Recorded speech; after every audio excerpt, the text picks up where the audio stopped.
going to do the Cruise Lite 273. It does have a hookup light on the tongue jack for hooking up at nighttime. It has your up and down button for taking it on and off the vehicle. But there is a manual handle in the front compartment that goes through the top here and will manually crank that jack up or down. For any reason the switches won't work on it, there is a manual way to take the jack up and down. It also has two 20-pound propane cylinders on it that are full, except for what we use to service the trailer. The arrow on the regulator is pointed towards this one over here, so this is the one we worked off of when we serviced the trailer. Got it opened up. If you open the other cylinder, as soon as this one would happen to come empty, it's going to show red inside the eye, indicating that the bottle it's pointed to is empty, but it'll automatically pick up from the other one so that you don't lose your gas service in the middle of the night. Still going to show you red inside the eye that the one it's pointed to is empty. Then all you have to do is flip your arrow over to that side there, work off of that one while you take this one to town and have it refilled. It's just as easy as that. It does have one new 12-volt battery on the front of the unit. It also has a battery disconnect, so that if you're not using the unit and you want to save all the 12-volt that's in the battery from the last time you used it, turn the battery disconnect off, pull the key out, put the little cap over the top of the hole there. You're good to go. When you get back to the unit the next time, you pull the cap off, you put the key back in, flip it back to on, and you'll have all the 12-volt juice that was in the battery from the last time you used it. We also have two little holes on the bottom of the bottle cover, but you can put a bungee cord underneath the metal rack. But you also have the quick disconnect at the top so that you don't have to take the bottle cover off every time you want to get into the bottles to open a cylinder or close the cylinder off. And then it just slides right back over the top of the cylinder. Put a little bungee underneath it to hold it in place. We also have the 7-way holder on the side that keeps the 7-way up off the ground for keeping you from getting corroded in rain. And it will also hold your chains on either side of that. As we start down this side over here, your big through compartment does have a metal magnet that holds it up in place. There is the two handles on the back wall of the front compartment. The 3/4 inch one does your Lipper quick drop stabilizers. The little S-curved one does the tongue jack on the front of the trailer, and we might be able to see them better from the other side if I leave this compartment open. You do have the quick drop jacks on there. They're really simple. We're going to take the strap off that holds it in place during travel. Put our 3/4 inch manual crank handle on it. We're going to lift up on the tab, allows that to drop down. We're going to adjust it up to where it clicks in place. Then we're going to crank it down. And just put a little pressure on it. Don't have to be much, but it really stabilizes the trailer. We're going to walk down along this side here on the off-course side. Lug nuts on the trailer have been torqued at 100 foot-pounds. That's what's recommended on the side of the unit.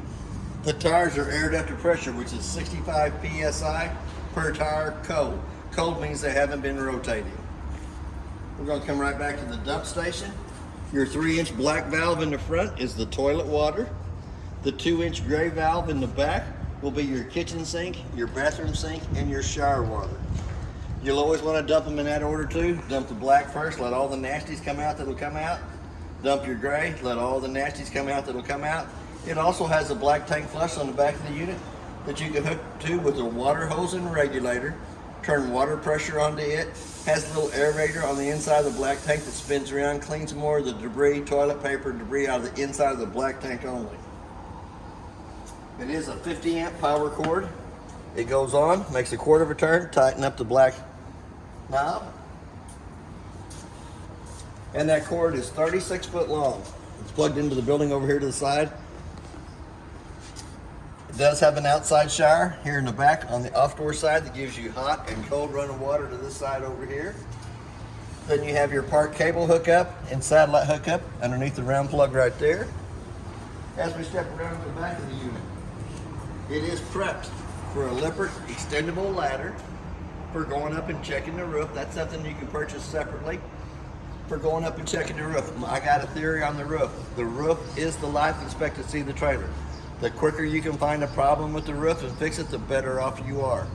So if you think you scraped a tree branch when you come into the park, If you get your extendable ladder out, get up on your roof, check your roof over to make sure that you haven't cut through the membrane on top of the roof. The quicker you can fix it, the better off you are. It is also prepped for a Furrion backup camera. We're going to come down to the flushes. The first one on the left-hand side is your black tank flush that you can hook to with a water hose and regulator and help clean out more of the debris out of your black tank only. The second connection over from that is your city water connect that you can hook to with the water hose and regulator.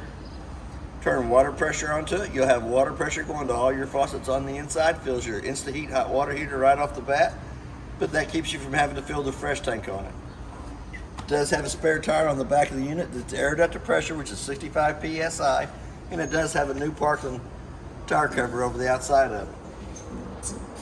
To the right side of that, we do have a battery disconnect for the outside grill.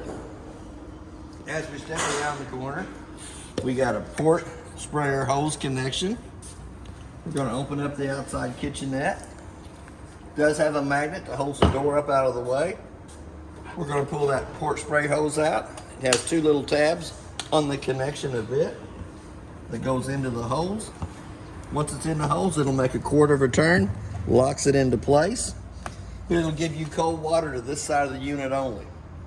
No hot on this side, just cold. Here again, we're going to pull out the outside griddle. We're going to lock it down in place. It'll have a quick connect gas hose in behind it that's already hooked to the griddle. And we'll come around, pull on the black collet, take the rubber secure out, slide it in place, click it in there, and then you have to turn the T-handle down in line with the gas line for it to have any gas coming through it. All the paperwork for the outside griddle is right here on the top of it. Locks into place so it won't go back in while it's burning. Outside refrigerator is 110 only. It has to be plugged into 110 for the outside refrigerator to work. And then you have your thermostat controls on the upper right-hand corner for it. And it will freeze ice in that little freezer section too.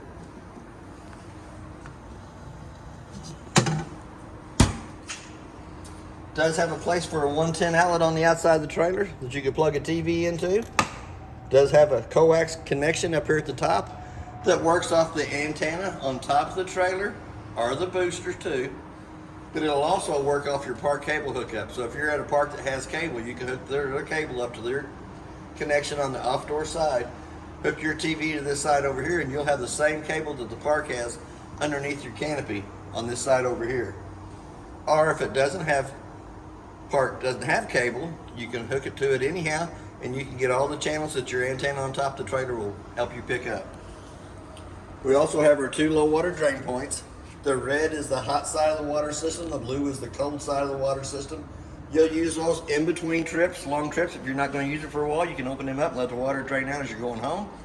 And it is also used for winterizing and dewinterizing of the unit. Here again, we're going to have two outside speakers. I'll have to show you more about the speakers when we get to the stereo on the inside. We do have the outside of the furnace, sucks cold air in the top, hot air out the bottom. I always suggest putting the mud dauber screen over the outside of the furnace for the simple fact that mud dauber screen is less than 20 bucks. It's $155 an hour for every hour that we have to take the furnace out to clean the mud dauber nest out of it. So it's really worth its weight in gold. Less than $20 investment might save you $155 times two. Because it's not going to be a 1 hour thing taking it out, cleaning it out. It's probably going to be about a 2 hour deal. Here again, you got a stove range on the inside that has two little tabs on it. You lift the two tabs up, allows the flapper to flap, but when you're traveling down the road, you'll want to push those back in, click it back into place so that it doesn't sit there and flap till it breaks itself out. White 2-inch valve underneath the unit is the freshwater tank drain. And it'll really drain out of there. Here's where you'll fill the freshwater tank with your water hose. You don't have to have your regulator on it to fill it, but it don't hurt. It just shuts the water pressure down between 41 and 45 pounds of pressure as it goes into the tank. If you hook onto this, you notice water pouring out underneath, you need to shut your valve off for your freshwater tank. The next one up is the outside of the Suburban on-demand water heater. It has an on and off switch right here that has to be turned in the on position. You do have a little pop-off valve down on the bottom. We're going to slide right on past that. I'll have to show you more about the InstaHeat when we get to the inside. So we're going to skip right by the door too. We're going to come up to the front compartment on the front door side. The magnet that holds the door up, it has a dry erase surface on it so that you can put how to set your trailer up and how to take your trailer down. So if you don't get confused your first few times out, you'll be able to look right at it. And we're going to come into that front compartment. We're going to look up at them two manual crank handles. The little one is for the tongue jack. The bigger one is for the Lippert quick drop stabilizer jacks. And then you got a little bag off on the left hand side that is a clothes hamper from inside the master bedroom. Not too bad. So we're going to go back to the front door. Excuse me. We're going to lift up on the handle, pulls it out of the way. We're going to open the front door wide open, exposing the steps. Blue handle on the left hand side pulls over, loosens the steps from the door frame itself. There's a little tab underneath each one of the legs, 15 to 18 slots on the legs themselves for adjustment. But as the steps come out, the main thing on the steps is it has to lay flat in the threshold so that the front door fits over the top of it properly. To achieve that, you can push the little buttons on the bottoms of the legs and adjust accordingly to the 15 to 18 slots on the legs by pushing that button in. Main thing is it has to lay flat in the threshold. And to achieve that, you use the little button underneath its legs. We're going to step up inside the unit. It does have a working fire extinguisher on the left-hand side as we come in. We're going to come all the way up to the top. Shows you what the solar panels are putting out to the battery with your solar digital display. We're going to come right down below that to your main monitor panel. We're going to check the battery life, shows you fully charged. That's not really accurate. Anytime the 110 line's plugged up, it's going to show you fully charged. To get an accurate reading of the battery, you need to have the 110 line unplugged and then push your battery button. We're going to come right over to the freshwater tank, push that button right there.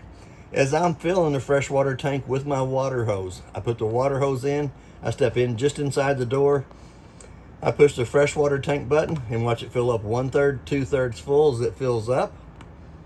Once it hits full, I go out and shut the water pressure off going to that tank. Same way with your black and gray tank. As you're using them during your camping trip, you come over, push the black tank button. It shows you exactly how much waste is in the tank. 1/3, 2/3 full. Same way with the gray tank while you're taking showers or washing dishes in the unit. If you come over and push the gray button, it'll show you exactly how much water is in the gray tank. Right down below that, the first red button on the left-hand side is the water pump switch that turns the water pump on between the freshwater tank and the faucets, and it'll illuminate red when it's in the on position. The second light here turns your awning lights on. Third one turns the little LED lights above the slide room on. We're going to come down here. We're going to go ahead and open up that slide room. Next thing is you want to make sure there's not a tree or a car parked up along that side before you run the slide room out.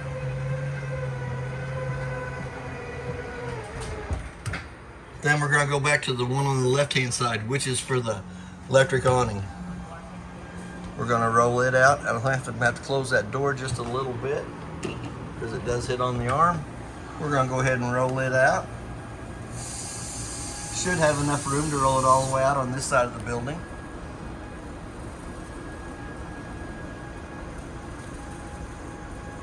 It does have a little skirt at the end of the tubing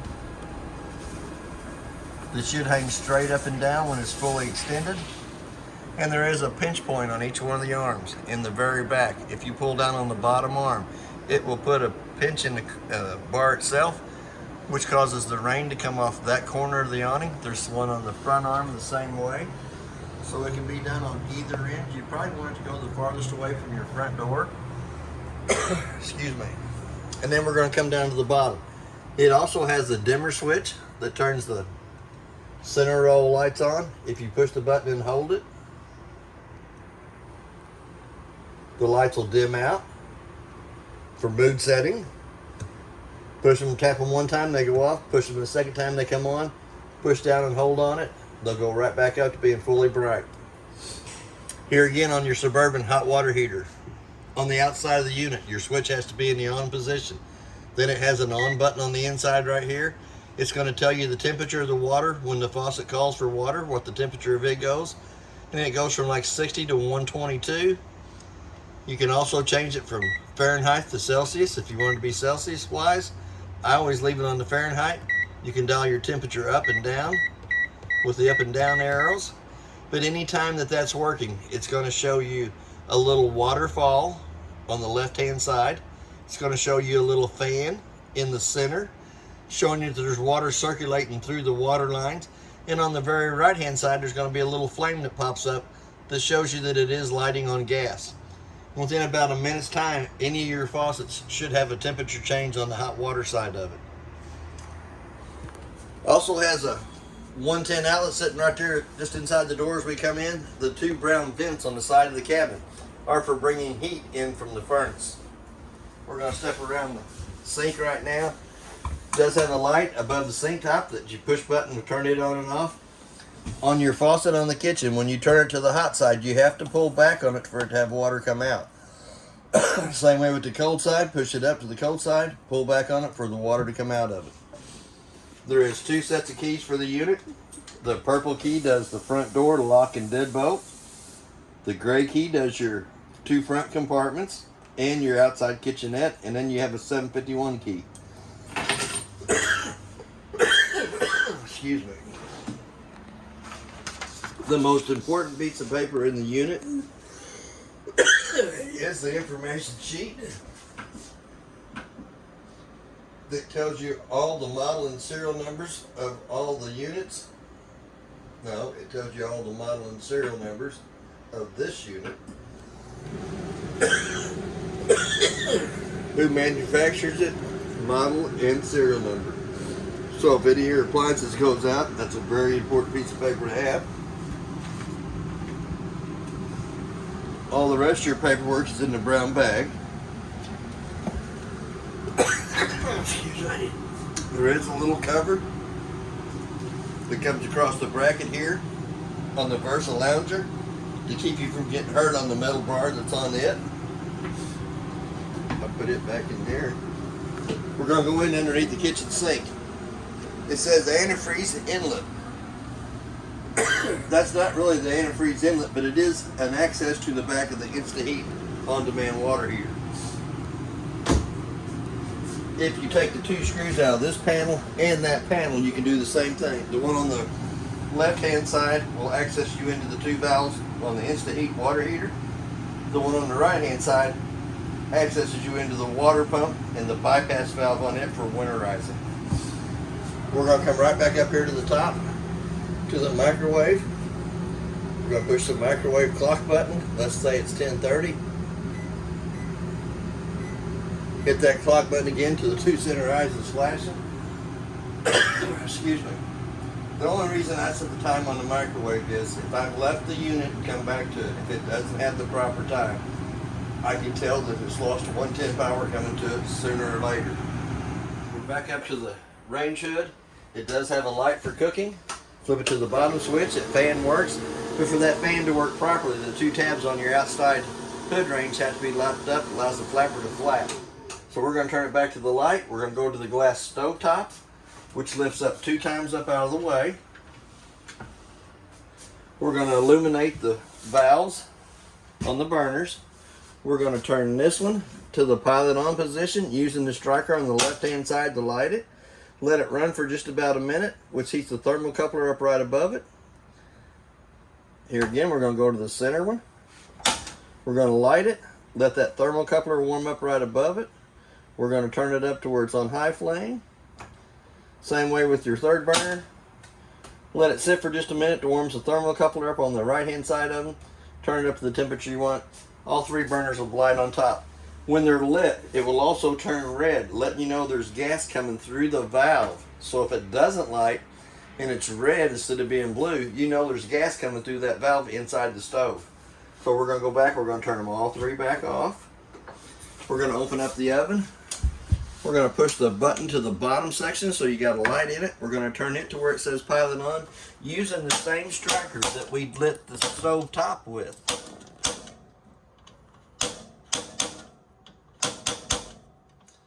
And it does take it a little while to pull gas down to it.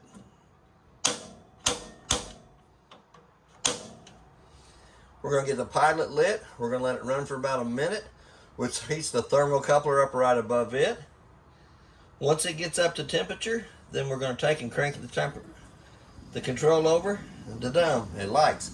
No pulling out a long lighter or match anymore trying to light the oven by hand. Here again, it goes red when it has gas coming through the valve for the oven. We're going to turn it back off. We're going to close the door. We're going to turn the switch back to the center. Before you lay the glass stove top down, you want to touch the griddle with your hand to make sure that it's cold to the touch of the hand before you lay the tempered glass back over it. It does have warning instructions over the top of that. Do not place your pans on top of the glass and try to light all 3 burners to boil water, because that's not how it works. And it does tell you right on the front of it. Here again, we're going to go up into the refrigerator freezer section. The controls for the refrigerator are on the right hand top side of the refrigerator. You also have to realize it has to get cold in the freezer before the cold comes down to the refrigerator. So it's not like your house. You can't just plug it in, turn it on, and it's going to be instantly cold in about an hour. It takes a good 8 hours for it to cool down to the temperature that you can put meat in that's froze and keep it frozen in the freezer. Same way with your milk in the bottom. You want to make sure that the freezer is good and cold before the refrigerator gets cold. Right down below that is the air vent for the furnace. That sucks the cold air back in out of the unit to be burned through the furnace. So we're going to come over to the thermostat. We're going to turn it on. Little push of a button shows you what is going on there. It's off. There's your cool. There's your heat. We're going to go back to the cool section. We're going to hit it again to where it comes over to the fan. You want the fan in the auto and high position. We're going to hit it again there. We got the temperature dialed down to 60, which is 80 degrees in the unit now. So once it gets to 60 degrees, it'll automatically shut off. Once it gets 5 degrees above that, it'll automatically kick back on and run that way there. We also have a working LP, carbon monoxide detector, down here at the bottom. If you barely push it to where the green light goes out, it's going to give you one long continuous beep. If you push it and hold it for just a minute, it goes to the carbon monoxide side of it. Which gives you the 2 red lights indicating there's carbon monoxide in the unit, and it will go through that beeping twice in a row. We're going to go into the bathroom. As we step into the bathroom, it does have a light on the left-hand side as we come in. We also have your GFCI outlet in the bathroom. Green light indicates that it's working, but it controls all the 110 outlets in the unit inside and out. So if you don't have anything in any of the 110 outlets, you might have to come in and reset the 2 buttons in the front of that. We've also got a 2-shelf or 3-shelf medicine cabinet. We do have a stopper for the bathroom sink. There is water in the toilet. It does have a single foot flush on the right hand side so that you can bring water into the toilet. Push all the way down, fills and dumps, as indicated on the back of the lid. We're going to come over into the shower area. Hose is up here on the top. You got hot water on the left side, cold water on the right side of that. It does have a dome in for you taller guys. I don't have that problem. Also has a shower curtain that comes over, clicks into place, push against it, allows it to come back open. It is rounded to the top for you bigger guys. I don't have that problem. We're going to come out of the bathroom. We're going to go back into the bunk room in the very back of the unit. The lights in the bunk room have to be turned on by hand. They have a little push button in the center of them that turns them on and off. There is a USB port on the top bunk, a USB port on the bottom bunk. There is a light on the bottom bunk with a little push button in the center of it. We're going to go back to the top bunk for just a minute. It does have a fire escape window at the top bunk. It is pretty self-explanatory. It has a little red knob on the screen that you grab a hold of, pulls the screen loose. Then you'll come up, The red handle comes out and goes all the way through the bottom of the window frame for access. Wouldn't be a bad idea to teach the kids how to get out of the trailer in case there is a fire. That's pretty easy, pretty simple. Screen comes off first. Red handle comes up, allows the window to open. There's not one on the bottom bunk, so everybody would have to go out the top bunk. There is a second top bunk over here on this side for the third child to sleep. But we also have a hide-to-bed couch down here at the bottom that comes up, makes into a little bigger than a twin bed for somebody else. The kid that comes with the kids. But it also accesses you into your water lines in the back, to your city water connect, to your black tank flush, and to your outside shower. So it's got easy access for plumbing work back here in the back. The air conditioner in the bunk room. The blue strip has to be to the wide side of it.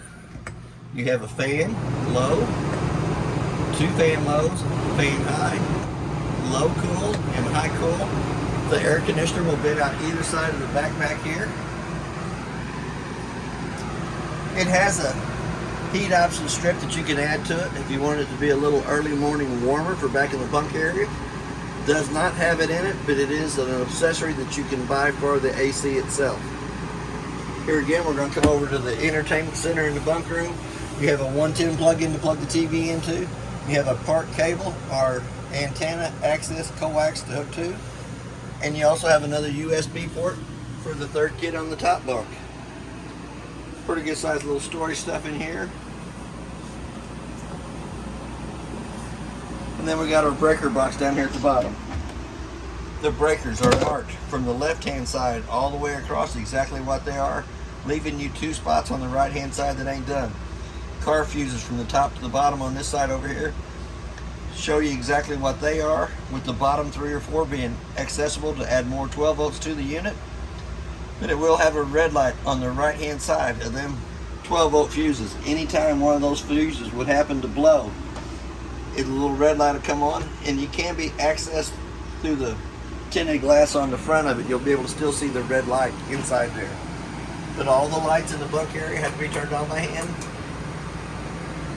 We do have a brown vent on the wall that brings heat from the furnace back into the bunk room area.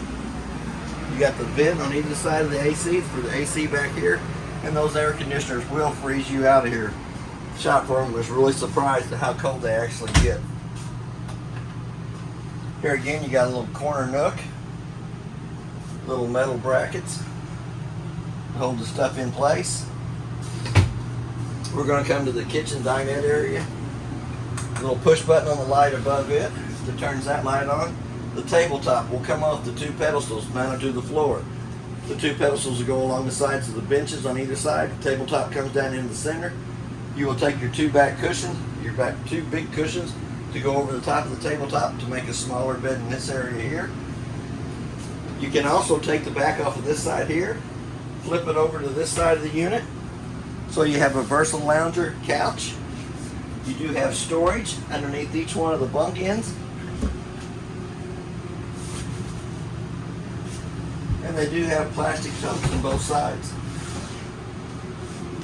Extra storage, kids' toys. Snacks. Riding with me, it's snacks. Because I like to keep plenty of snacks. Here again, you got a push light in the center of the room there. Couch will fold up, makes into a bed. You do have 3 more totes underneath it for more storage that is accessible through the front.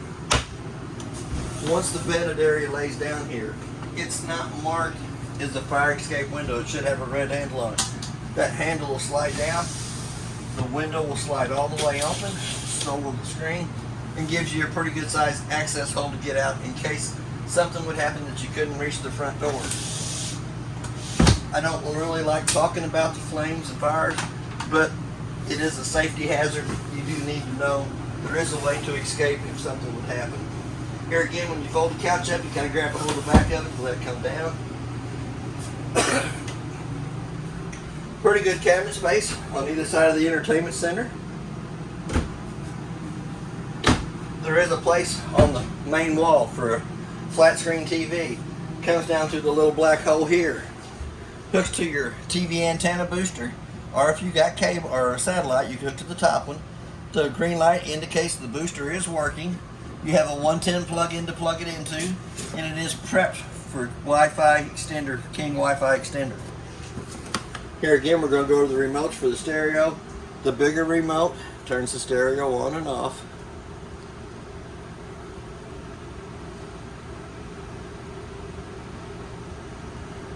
You have your volume button that you can crank up. That is your 2 outside speakers. I'm going to turn that back down. If you hit number 1, brings it back into the 2 speakers in here on the stereo. I'm going to turn it back off, take it back to the outside speakers, crank it back up so you can hear them. Going to turn it back off because it makes the other guys crazy. We're going to go to the itty bitty remote. Turns the fireplace on. You can change the temperature from 0 to low to high. Within just a minute you can tell temperature change. We're going to go down and change the color of the rocks. If you go to the green setting on the rocks, it will rotate between all 4 colors. It just keeps going over blue, white.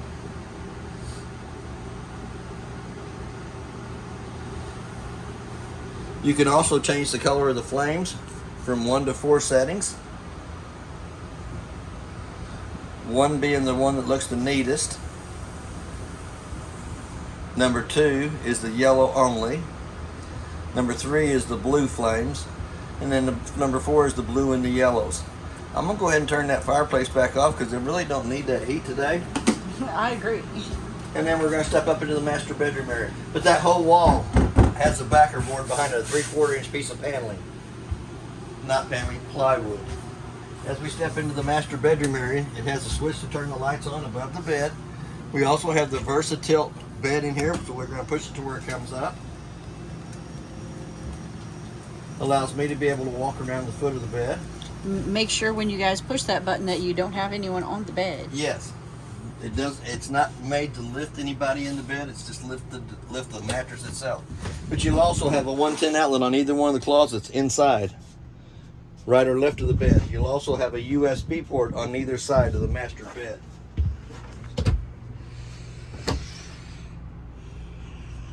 You'll have a round vent in the ceiling, white vent, that brings AC in from the main AC into the bedroom area. You'll have a place for a TV on the same wall that backers the TV in the living room, a 110 plug-in to plug it into, and a park cable or antenna coax hookup right here. We also have a fire escape window in the master bedroom. It's pretty simple. Opens up just like the one in the kitchen area does. Allows you to access out this side of the trailer in case of a fire. Hate to talk about the case of a fire, but there is an access point where you can get in and out. Slide it back over, click it in place. You got your little curtains velcroed up. It comes over, slides over. Both windows are like that. Both windows can be accessed in or out of. And then we're going to lift up on the bed because you do have a little bit of storage underneath here with your 4 baskets, but you can also access into the front compartment if you needed to. And it is a king size bed, 66 by 170 or by 78. Little drawer on that side over there accesses you into the clothes hamper, so that you can put your dirty clothes in it so you don't have them laying all over the floor.